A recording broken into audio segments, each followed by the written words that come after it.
You're listening to Inner Guidance Channel. Lesson 4. No one to change but self. May I take just a minute to clarify what was said last night?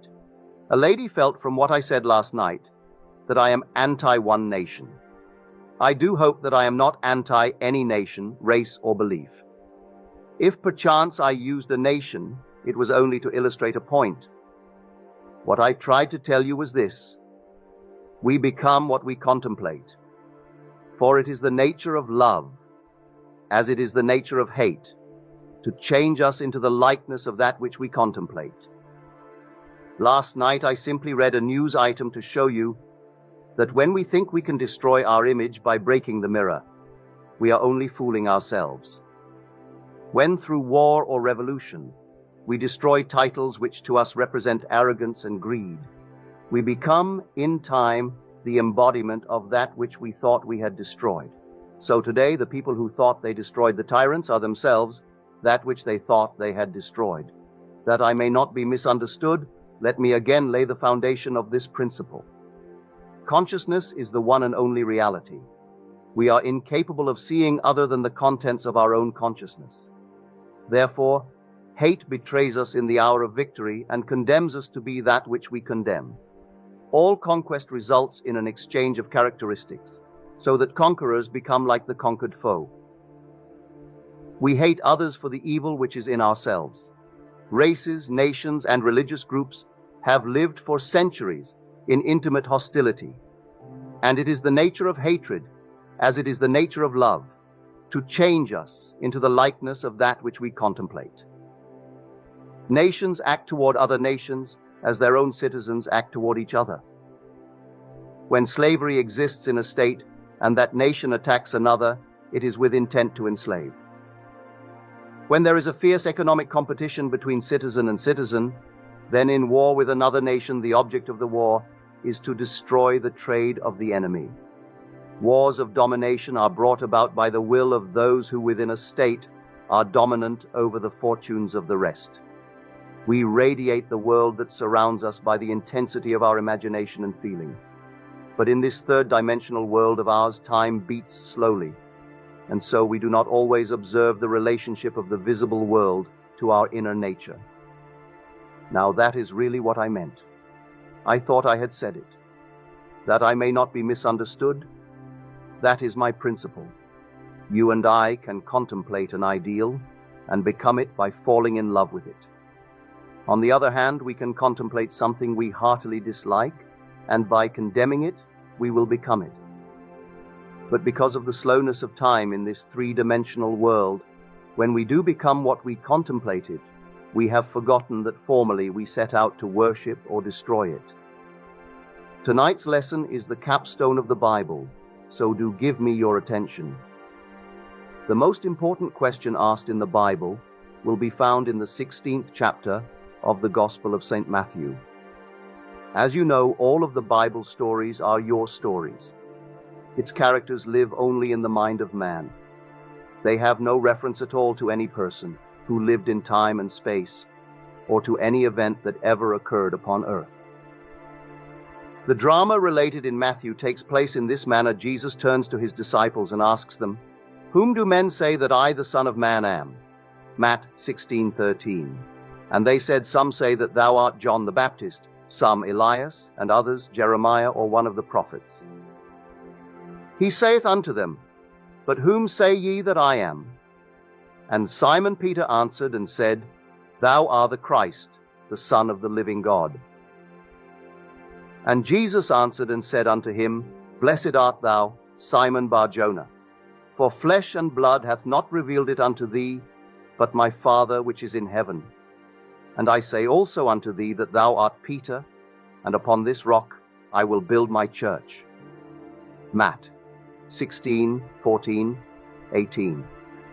Jesus turning to his disciples is man turning to his disciplined mind in self-contemplation. You ask yourself the question, whom do men say that I am? In our language, I wonder what men think of me. You answer, some say John come again, some say Elias, others say Jeremiah, and still others a prophet of old come again. It is very flattering to be told that you are, or that you resemble, the great men of the past. But enlightened reason is not enslaved by public opinion. It is only concerned with the truth, so it asks itself another question. But whom say ye that I am? In other words, who am I? If I am bold enough to assume that I am Christ Jesus, the answer will come back, thou art Christ Jesus. When I can assume it and feel it and boldly live it, I will say to myself, flesh and blood could not have told me this, but my Father which is in heaven revealed it unto me. Then I make this concept of self the rock on which I establish my church, my world. If ye believe not that I am he, ye shall die in your sins. John 8:24. Because consciousness is the only reality, I must assume that I am already that which I desire to be. If I do not believe that I am already what I want to be, then I remain as I am and die in this limitation. Man is always looking for some prop on which to lean. He is always looking for some excuse to justify failure. This revelation gives man no excuse for failure. His concept of himself is the cause of all the circumstances of his life. All changes must first come from within himself.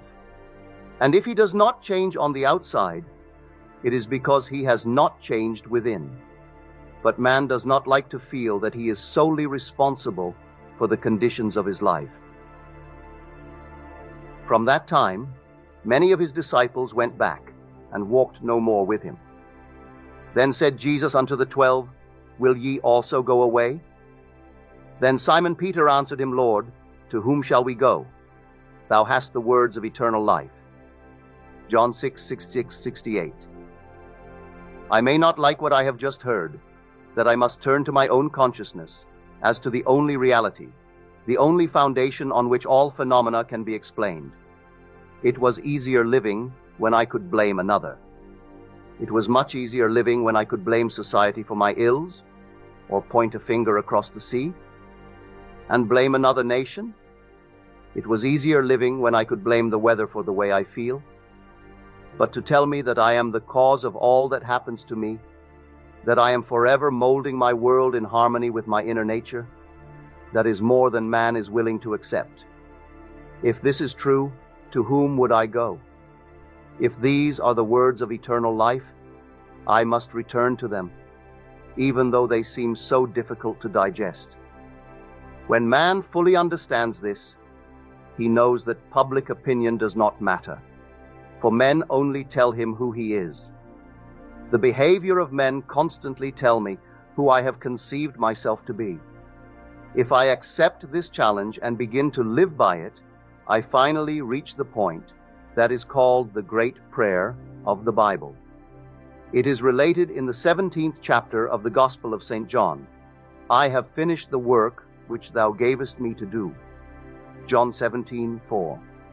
And now, O Father, glorify thou me with thine own self, with the glory which I had with thee before the world was. John 17:5. While I was with them in the world, I kept them in thy name. Those that thou gavest me I have kept, and none of them is lost, but the son of perdition. John 17:12. It is impossible for anything to be lost. In this divine economy, nothing can be lost. It cannot even pass away. The little flower which has bloomed once blooms forever. It is invisible to you here with your limited focus, but it blooms forever in the larger dimension of your being, and tomorrow you will encounter it. All that thou gavest me I have kept in thy name, and none have I lost, save the son of perdition. The son of perdition means simply the belief in loss. Son is a concept, an idea. Perdido is loss. I have only truly lost the concept of loss, for nothing can be lost. I can descend from the sphere where the thing itself now lives, and as I descend in consciousness to a lower level within myself, it passes from my world. I say, I have lost my health. I have lost my wealth. I have lost my standing in the community. I have lost faith. I have lost 1,000 things. But the things in themselves, having once been real in my world, can never cease to be. They never become unreal with the passage of time.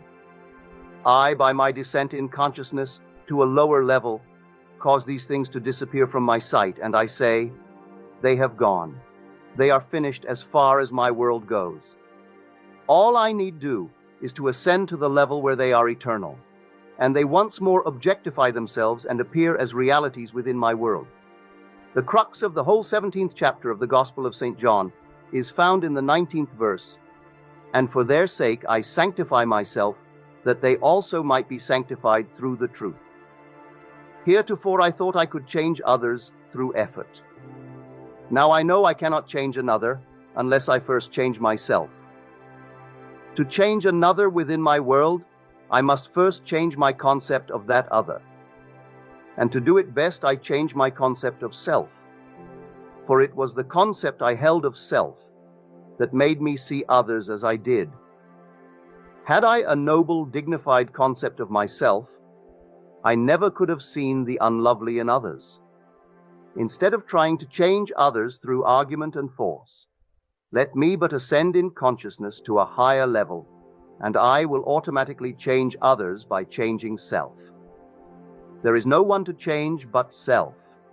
That self is simply your awareness, your consciousness, and the world in which it lives is determined by the concept you hold of self.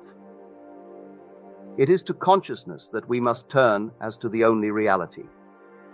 For there is no clear conception of the origin of phenomena, except that consciousness is all and all is consciousness. You need no helper to bring you what you seek. Do not for 1 second believe that I am advocating escape from reality when I ask you to simply assume you are now the man or the lady that you want to be. If you and I could feel what it would be like, were we now that which we want to be, and live in this mental atmosphere as though it were real, then, in a way we do not know, our assumption would harden into fact.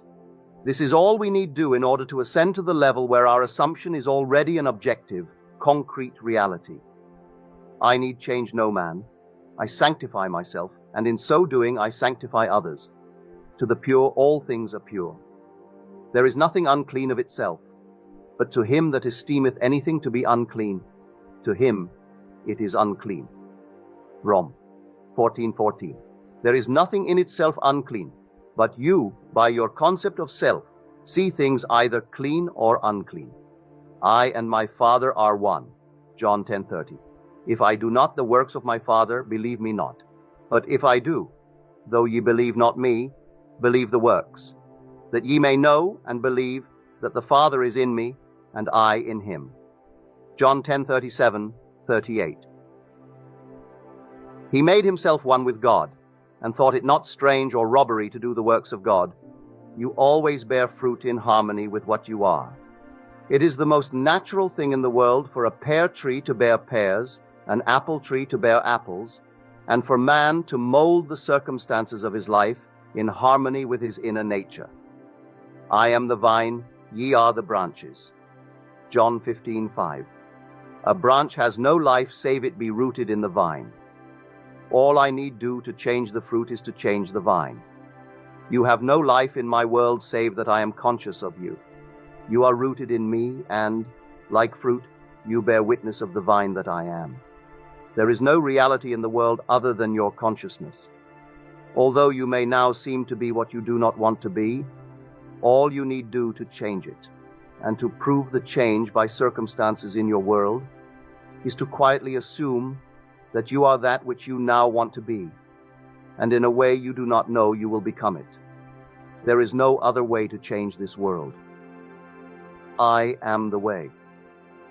My I amness, my consciousness, is the way by which I change my world. As I change my concept of self, I change my world. When men and women help or hinder us, they only play the part that we, by our concept of self, wrote for them, and they play it automatically. They must play the parts they are playing because we are what we are. You will change the world only when you become the embodiment of that which you want the world to be. You have but one gift in this world that is truly yours to give, and that is yourself. Unless you yourself are that which you want the world to be, you will never see it in this world. Except ye believe not that I am he, ye shall die in your sins. John 8:24. Do you know that no two in this room live in the same world? We are going home to different worlds tonight. We close our doors on entirely different worlds. We rise tomorrow and go to work, where we meet each other and meet others. But we live in different mental worlds, different physical worlds. I can only give what I am. I have no other gift to give. If I want the world to be perfect, and who does not, I have failed only because I did not know that I could never see it perfect until I myself become perfect. If I am not perfect, I cannot see perfection. But the day that I become it, I beautify my world because I see it through my own eyes. Unto the pure all things are pure. Titus 1:15. No two here can tell me that you have heard the same message any one night. The one thing that you must do is hear what I say through that which you are. It must be filtered through your prejudices, your superstitions, and your concept of self. Whatever you are, it must come through that, and be colored by what you are. If you are disturbed, and you would like me to be something other than what I appear to be, then you must be that which you want me to be. We must become the thing that we want others to be, or we will never see them be it. Your consciousness, my consciousness, is the only true foundation in the world. This is that which is called Peter in the Bible, not a man. This faithfulness that cannot turn to anyone, that cannot be flattered when you are told by men, you are John, come again. That is very flattering to be told you are John the Baptist, come again, or the great prophet Elias or Jeremiah. Then I deafen my ears to this very flattering little bit of news men would give me, and I ask myself, but honestly, who am I? If I can deny the limitations of my birth, my environment, and the belief that I am but an extension of my family tree, and feel within myself that I am Christ, and sustain this assumption until it takes a central place and forms the habitual center of my energy, I will do the works attributed to Jesus. Without thought or effort, I will mold a world in harmony with that perfection which I have assumed and feel springing within me. When I open the eyes of the blind, unstop the ears of the deaf, give joy for mourning and beauty for ashes, then and only then have I truly established this vine deep within. That is what I would automatically do were I truly conscious of being Christ. It is said of this presence, he proved that he was Christ by his works. Our ordinary alterations of consciousness as we pass from one state to another are not transformations, because each of them is so rapidly succeeded by another in the reverse direction. But whenever our assumption grows so stable as to definitely expel its rivals, then that central habitual concept defines our character and is a true transformation. Jesus, or enlightened reason, saw nothing unclean in the woman taken in adultery. He said to her, "Hath no man condemned thee?" John 8:10. She said, "No man, Lord." And Jesus said unto her, "Neither do I condemn thee. Go and sin no more." John 8:11. No matter what is brought before the presence of beauty, it sees only beauty. Jesus was so completely identified with the lovely that he was incapable of seeing the unlovely. When you and I really become conscious of being Christ, we too will straighten the arms of the withered and resurrect the dead hopes of men.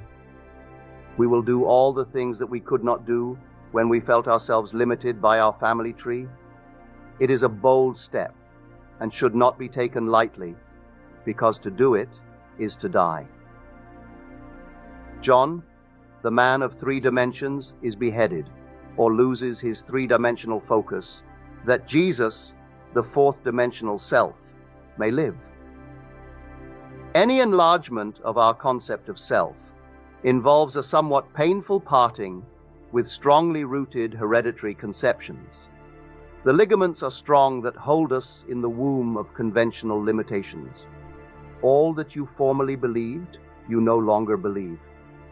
You know now that there is no power outside of your own consciousness.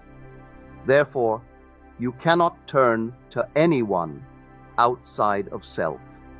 You have no ears for the suggestion that something else has power in it.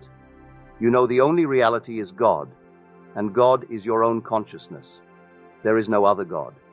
Therefore, on this rock, you build the everlasting church, and boldly assume you are this divine being, self-begotten because you dared to appropriate that which was not given to you in your cradle. A concept of self not formed in your mother's womb. A concept of self conceived outside of the offices of man. The story is beautifully told us in the Bible using the two sons of Abraham. One, the blessed, Isaac, born outside of the offices of man, and the other, Ishmael, born in bondage. Sarah was much too old to beget a child, so her husband Abraham went in unto the bondservant Hagar, the pilgrim, and she conceived of the old man and bore him a son called Ishmael.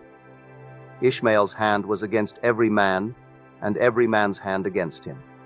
Every child born of woman is born into bondage, born into all that his environment represents, regardless of whether it be the throne of England, the White House, or any great place in the world. Every child born of woman is personified as this Ishmael, the child of Hagar. But asleep in every child is the blessed Isaac, who is born outside of the offices of man, and is born through faith alone. This second child has no earthly father. He is self-begotten. What is the second birth? I find myself man.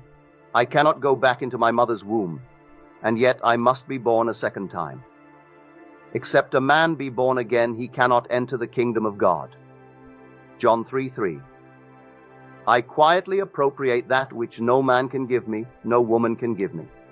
I dare to assume that I am God. This must be of faith. This must be of promise. Then I become the blessed. I become Isaac. As I begin to do the things that only this presence could do, I know that I am born out of the limitations of Ishmael, and I have become heir to the kingdom. Ishmael could not inherit anything, although his father was Abraham, or God. Ishmael did not have both parents of the godly. His mother was Hagar the bondwoman, and so he could not partake of his father's estate. You are Abraham and Sarah, and contained within your own consciousness there is one waiting for recognition. In the Old Testament it is called Isaac, and in the New Testament it is called Jesus, and it is born without the aid of man. No man can tell you that you are Christ Jesus. No man can tell you and convince you that you are God. You must toy with the idea and wonder what it would be like to be God. No clear conception of the origin of phenomena is possible, except that consciousness is all and all is consciousness. Nothing can be evolved from man that was not potentially involved in his nature. The ideal we serve and hope to attain could never be evolved from us were it not potentially involved in our nature. Let me now retell and emphasize an experience of mine printed by me 2 years ago under the title, The Search. I think it will help you to understand this law of consciousness and show you that you have no one to change but self, for you are incapable of seeing other than the contents of your own consciousness. Once in an idle interval at sea, I meditated on the perfect state and wondered what I would be were I of too pure eyes to behold iniquity, if to me all things were pure and were I without condemnation. As I became lost in this fiery brooding, I found myself lifted above the dark environment of the senses. So intense was feeling, I felt myself a being of fire dwelling in a body of air. Voices, as from a heavenly chorus, with the exaltation of those who had been conquerors in a conflict with death, were singing, "He is risen, he is risen." And intuitively, I knew they meant me. Then I seemed to be walking in the night.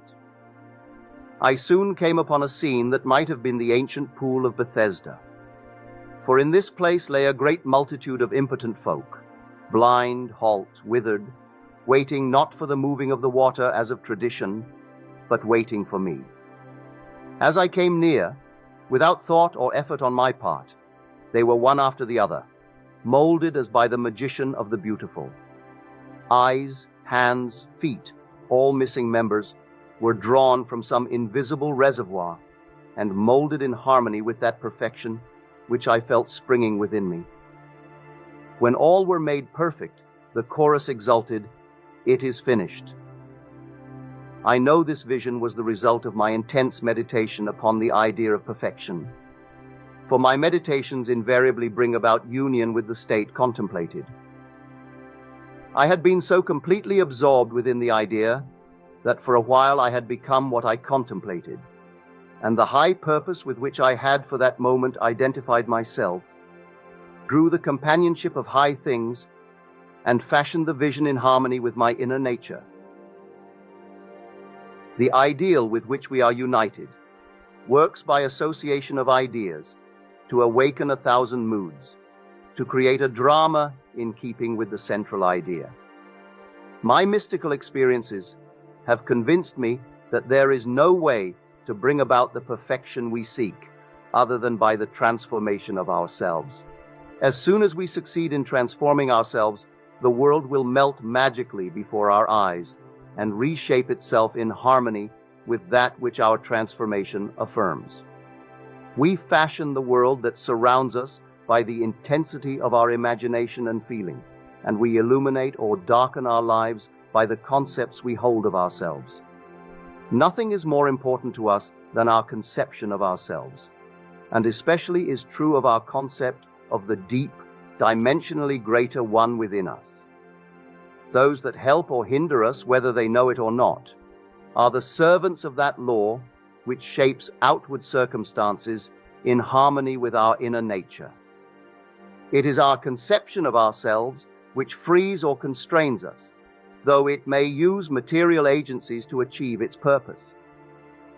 Because life molds the outer world to reflect the inner arrangement of our minds, there is no way of bringing about the outer perfection we seek other than by the transformation of ourselves. No help cometh from without. The hills to which we lift our eyes are those of an inner range. It is thus to our own consciousness that we must turn as to the only reality, the only foundation on which all phenomena can be explained. We can rely absolutely on the justice of this law to give us only that which is of the nature of ourselves. To attempt to change the world before we change our concept of ourselves is to struggle against the nature of things. There can be no outer change until there is first an inner change. As within, so without. I am not advocating philosophical indifference when I suggest that we should imagine ourselves as already that which we want to be, living in a mental atmosphere of greatness, rather than using physical means and arguments to bring about the desired changes. Everything we do, unaccompanied by a change of consciousness, is but futile readjustment of surfaces. However we toil or struggle, we can receive no more than our concepts of self-affirm. To protest against anything which happens to us is to protest against the law of our being and our rulership over our own destiny. The circumstances of my life are too closely related to my conception of myself not to have been formed by my own spirit from some dimensionally larger storehouse of my being. If there is pain to me in these happenings, I should look within myself for the cause, for I am moved here and there and made to live in a world in harmony with my concept of myself. If we would become as emotionally aroused over our ideas as we become over our dislikes, we would ascend to the plane of our ideal as easily as we now descend to the level of our hates. Love and hate have a magical transforming power, and we grow through their exercise into the likeness of what we contemplate.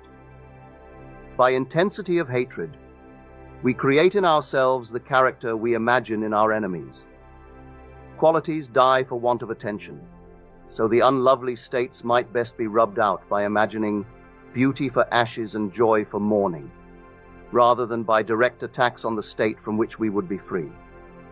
Whatsoever things are lovely and of good report, think on these things. For we become that with which we are en rapport. There is nothing to change but our concept of self.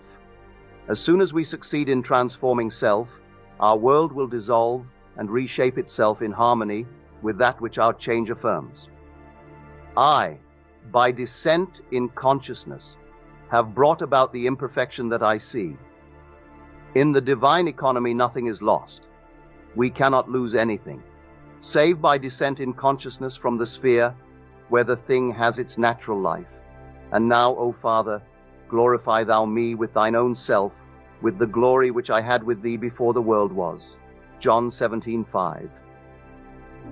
As I ascend in consciousness, the power and the glory that was mine return to me, and I too will say, I have finished the work thou gavest me to do. The work is to return from my descent in consciousness, from the level wherein I believed that I was a son of man, to the sphere where I know that I am one with my Father and my Father is God. I know beyond all doubt that there is nothing for man to do but to change his own concept of himself, to assume greatness and sustain this assumption. If we walk as though we were already the ideal we serve, we will rise to the level of our assumption and find a world in harmony with our assumption. We will not have to lift a finger to make it so, for it is already so. It was always so. You and I have descended in consciousness to the level where we now find ourselves, and we see imperfection because we have descended. When we begin to ascend while here in this three-dimensional world, we find that we move in an entirely different environment. We have entirely different circles of friends and an entirely different world while still living here. We know the great mystery of the statement, I am in the world, but not of it. Instead of changing things, I would suggest to all to identify themselves with the ideal they contemplate. What would the feeling be like were you of two pure eyes to behold iniquity, if to you all things were pure and you were without condemnation? Contemplate the ideal state and identify yourself with it, and you will ascend to the sphere where you as Christ have your natural life. You are still in that state where you were before the world was. The only thing that has fallen is your concept of self. You see the broken parts which really are not broken. You are seeing them through distorted eyes, as though you were in one of those peculiar amusement galleries, where a man walks before a mirror, and he is elongated, yet he is the same man. Or he looks into another mirror, and he is all big and fat. These things are seen today because man is what he is. Toy with the idea of perfection. Ask no man to help you, but let the prayer of the 17th chapter of the Gospel of St. John be your prayer. Appropriate the state that was yours before the world was. Know the truth of the statement, none have I lost save the son of perdition. Nothing is lost in all my holy mountain. The only thing that you lose is the belief in loss or the son of perdition. And for their sake I sanctify myself, that they also might be sanctified through the truth. John 17:19. There is no one to change but self. All you need do to make men and women holy in this world is to make yourself holy. You are incapable of seeing anything that is unlovely when you establish within your own mind's eye the fact that you are lovely. It is far better to know this than to know anything else in the world. It takes courage, boundless courage, because many this night, after having heard this truth, will still be inclined to blame others for their predicament. Man finds it so difficult to turn to himself, to his own consciousness, as to the only reality. Listen to these words. No man can come to me, except the Father which hath sent me draw him. John 6:44. I and my Father are one. John 10:30. A man can receive nothing except it be given him from heaven. John 3:27. Therefore doth my Father love me, because I lay down my life that I might take it again. No man taketh it from me, but I lay it down of myself. John 10:17-18. You did not choose me, I have chosen you. My concept of myself molds a world in harmony with itself. and draws men to tell me constantly by their behavior who I am. The most important thing in this world to you is your concept of self. When you dislike your environment, the circumstances of life, and the behavior of men, ask yourself, who am I? It is your answer to this question.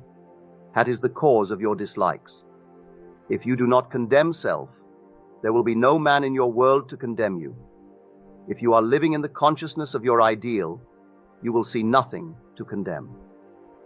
To the pure, all things are pure. Now I would like to spend a little time making as clear as I can what I personally do when I pray, what I do when I want to bring about changes in my world. You will find it interesting, and you will find that it works. No one here can tell me they cannot do it. It is so very simple, all can do it. We are what we imagine we are.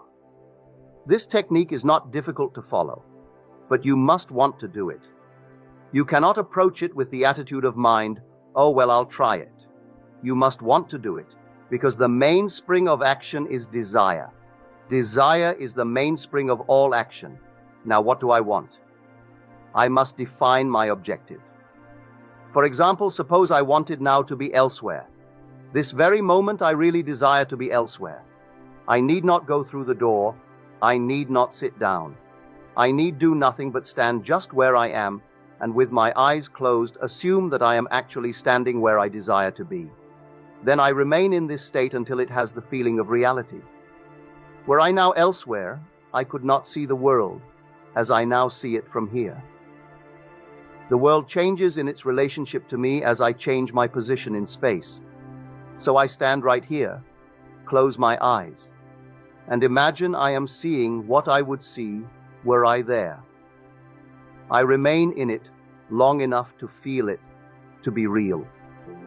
I cannot touch the walls of this room from here, but when you close your eyes and become still, you can imagine and feel that you touch it. You can stand where you are and imagine you are putting your hand on that wall. To prove you really are, put it there and slide it up and feel the wood. You can imagine you are doing it without getting off your seat. You can do it, and you will actually feel it if you become still enough and intense enough. I stand where I am, and I allow the world that I want to see, and to enter physically, to come before me, as though I were there now. In other words, I bring elsewhere here by assuming that I am there. Is that clear? I let it come up. I do not make it come up. I simply imagine I am there and then let it happen. If I want a physical presence, I imagine he is standing here and I touch him. All through the Bible I find these suggestions. He placed his hands upon them. He touched them. If you want to comfort someone, what is the automatic feeling? To put your hand on them, you cannot resist it. You meet a friend, and the hand goes out automatically. You either shake hands or put your hand on his shoulder. Suppose you were now to meet a friend that you have not seen for a year, and he is a friend of whom you are very fond. What would you do? You would embrace him, wouldn't you? Or you would put your hand upon him. In your imagination, bring him close enough to put your hand upon him and feel him to be solidly real. Restrict the action to just that. You will be amazed at what happens. From then on, things begin to move. Your dimensionally greater self will inspire in all the ideas and actions necessary to bring you into physical contact. It works that way. Every day I put myself into the drowsy state. It is a very easy thing to do. But habit is a strange thing in man's world. It is not law, but habit acts as though it were the most compelling law in the world. We are creatures of habit. If you create an interval every day into which you put yourself into the drowsy state, say at 3 o'clock in the afternoon, do you know at that moment every day you will feel drowsy? You try it for 1 week and see if I am not right. You sit down for the purpose of creating a state akin to sleep, as though you were sleepy, but do not push the drowsiness too far, just far enough to relax and leave you in control of the direction of your thoughts. You try it for 1 week, and every day at that hour, no matter what you are doing, you will hardly be able to keep your eyes open. If you know the hour when you will be free, you can create it. I would not suggest that you do it lightly, because you will feel very, very sleepy, and you may not want to. I have another way of praying. In this case, I always sit down, and I find the most comfortable armchair imaginable, or I lie flat on my back and relax completely. Make yourself comfortable. You must not be in any position where the body is distressed. Always put yourself into a position where you have the greatest ease. That is the first stage. To know what you want is the start of prayer. Secondly, you construct in your mind's eye one single little event which implies that you have realized your desire. I always let my mind roam on many things that could follow the answered prayer, and I single out one that is most likely to follow the fulfillment of my desire. One simple little thing like the shaking of a hand, embracing a person, the receiving of a letter, the writing of a check, or whatever would imply the fulfillment of your desire. After you have decided on the action, which implies that your desire has been realized, then sit in your nice comfortable chair or lie flat on your back. Close your eyes for the simple reason it helps to induce this state that borders on sleep. The minute you feel this lovely drowsy state, or the feeling of gathered togetherness, wherein you feel, I could move if I wanted to, but I do not want to. I could open my eyes if I wanted to, but I do not want to. When you get that feeling, you can be quite sure that you are in the perfect state to pray successfully. In this feeling, it is easy to touch anything in this world. You take the simple little restricted action, which implies fulfillment of your prayer, and you feel it or you enact it. Whatever it is, you enter into the action as though you were an actor in the part. You do not sit back and visualize yourself doing it. You do it. With the body immobilized, you imagine that the greater you inside the physical body is coming out of it, and that you are actually performing the proposed action. If you are going to walk, you imagine that you are walking. Do not see yourself walk. Feel that you are walking.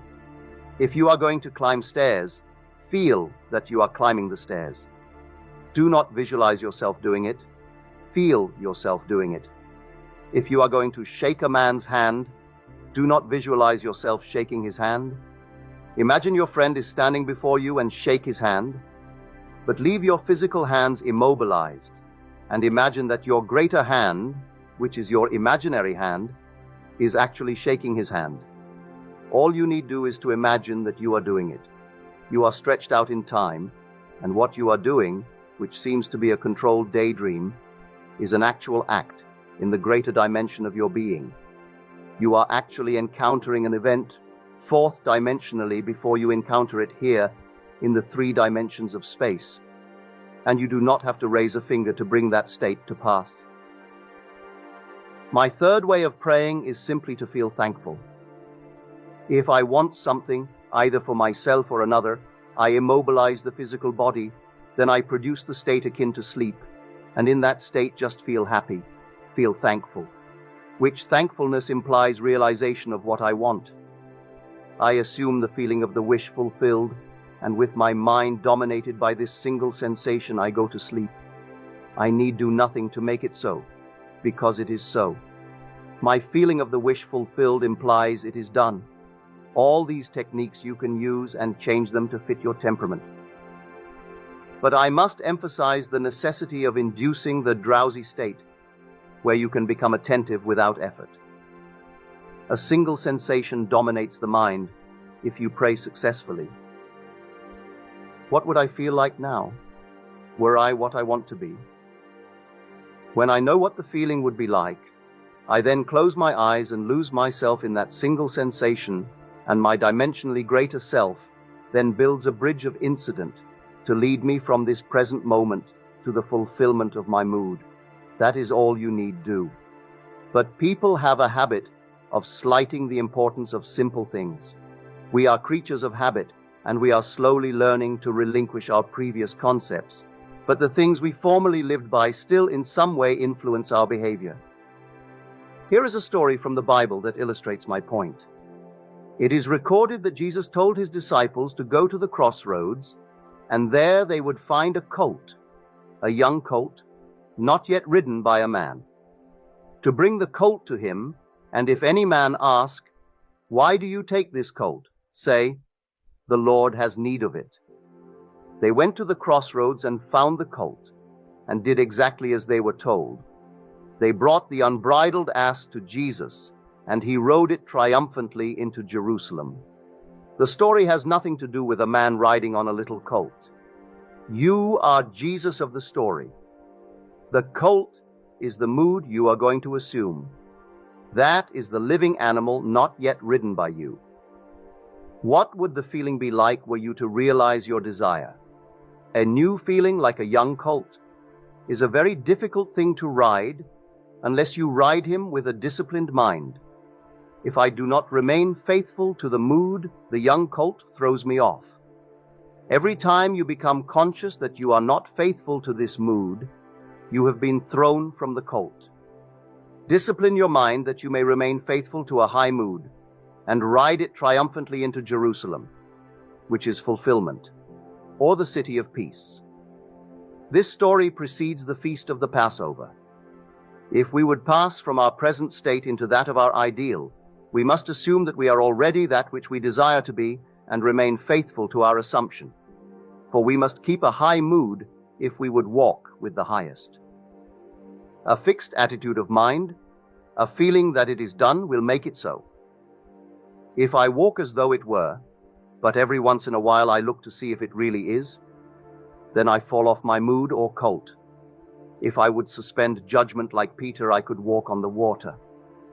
Peter starts walking on the water, and then he begins to look unto his own understanding, and he begins to go down.